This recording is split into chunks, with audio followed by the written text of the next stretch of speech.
So on to slide 4. The consequences of terrorism financing disrupts the United States and countries around the world's efforts in total to protect their homeland. And now we look to investigate where the fortune that the Islamic State walked away with during the retreat is stashed exactly. Various news sources, such as the Foreign Policy, the Atlantic, the Washington Post, has reported that the Islamic State walked away with $400 million in cash and gold out of Iraq and Syria for future political violence.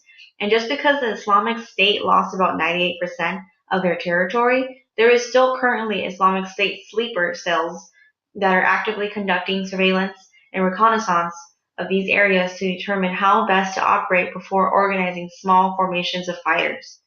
So, with this information, it brings me to the point of our issue in stopping terrorist financing.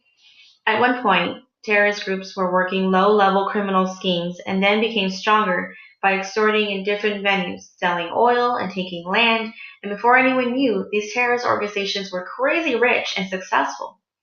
They have had to change their strategy throughout the years and play the financial system or engage in drug and weapon sales to now, as I previously mentioned, invest their money in businesses and wait.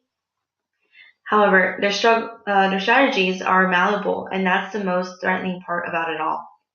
The other issue is that in the near future, the group can also reinvigorate revenue streams that have become dormant by extorting the records they once collected when they owned that other 98% of land. During the years they were in control, the Islamic State members meticulously collected personal data from the population that includes detailed information on assets and income, as well as the addresses of the extended family members. This critical intelligence on the population provides the group with more leverage in intimidating and extorting civilians, allowing it to replenish cash reserves in this process. Lastly, another way the Islamic State can continue to make money without holding physical territory is by extorting the reconstruction of Mosul and other devastated cities.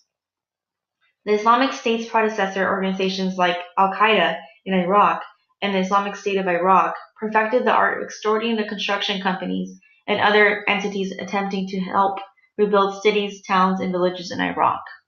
So in other words, there's no stopping them to what their creativity can go into.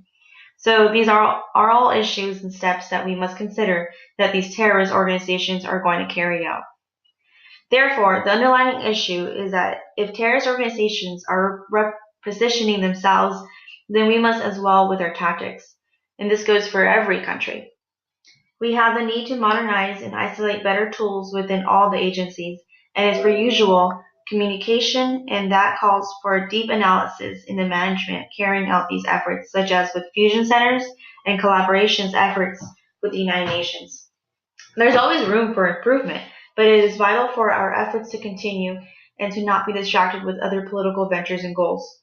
The fight against dismantling terrorism financing is vital. We know that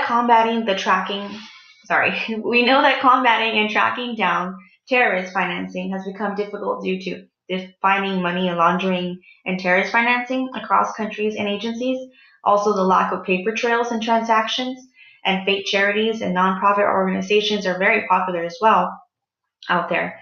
The use of remittance systems such as the use of informal value transfer systems, also known as IBTS, and hawalas, as previously mentioned.